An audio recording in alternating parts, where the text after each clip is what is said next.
आप सभी भाई बहनों को जय मसीह की। आज हम आपको होशे और गोमेर की कहानी के बारे में बताएंगे। बहुत समय पहले की बात है। परमेश्वर ने अपने नबी होशे को एक अजीबोगरीब आदेश दिया।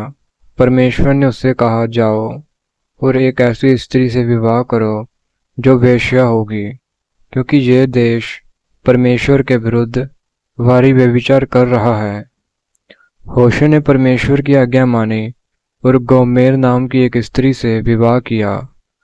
गोमेर का स्वभाव भी ऐसा था कि वह अपने पति के प्रति वफादार नहीं रह सकती थी।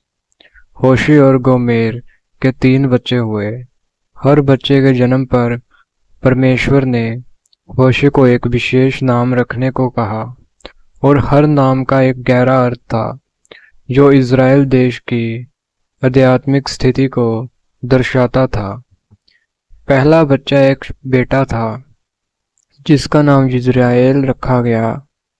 इस नाम का अर्थ है परमेश्वर बिखेरेगा या परमेश्वर बोएगा। ये इस बात का संकेत था कि परमेश्वर इज़राइल के पापों के कारण उन्हें बिखेर देंगे। दूसरी संतान एक बेटी थी जिसका नाम लो राहामा रखा गया। इसका अर्थ था जिस पर दया नहीं की गई। यह दर्शाता था कि इज़राइल के पापों के कारण परमेश्वर उनसे अपनी दया हटा लेंगे। तीसरा बच्चा फिर से एक बेटा था जिसका नाम लो अम्मी रखा गया। इस नाम का अर्थ था मेरी प्रजा नहीं। यह सबसे दुखद संकेत था, क्योंकि इसका मतलब था कि इज़राइल ने परमेश्वर को इतना छोड़ दिया था कि परमेश्वर उन्हें अपनी प्रजा भी नहीं मानते थे। इन नामों के बावजूद गोमेर अपनी पुरानी आदतों में वापस चली गई। उसने होशे को छोड़ दिया और दूसरे पुरुषों के साथ रहने लगी। वह लगातार व्यभिचार करती रही और अंत में इतनी पतित हो गई कि उसे गुलामी में बेच दिया गया, या वह इतनी दृढ़ हो गई कि उसे खुद को बेचने पर मजबूर होना पड़ा। ये जानकर होशे का दिल टूट गया, लेकिन तभी परमेश्वर ने उसे एक और अद्भुत आदेश दिया।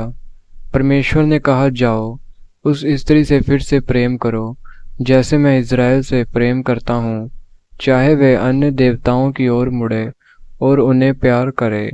ये परमेश्वर का अटूट प्रेम था। होशे परमेश्वर की आज्ञा का पालन करने के लिए तैयार हो गया। वह गया और उसने उस स्त्री को गोमेर को वापस खरीदा। उसने उसे 15 शेकल चांदी और 1.5 होमर जौ में खरीदा।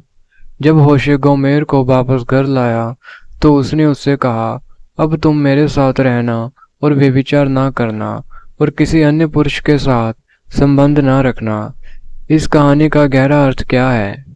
ये कहानी सिर्फ होशे और गोमेर की नहीं है, बल्कि ये परमेश्वर के इज़राइल के प्रति प्रेम और इज़राइल की परमेश्वर के प्रति बेवफाई का एक शक्तिशाली प्रतीक है।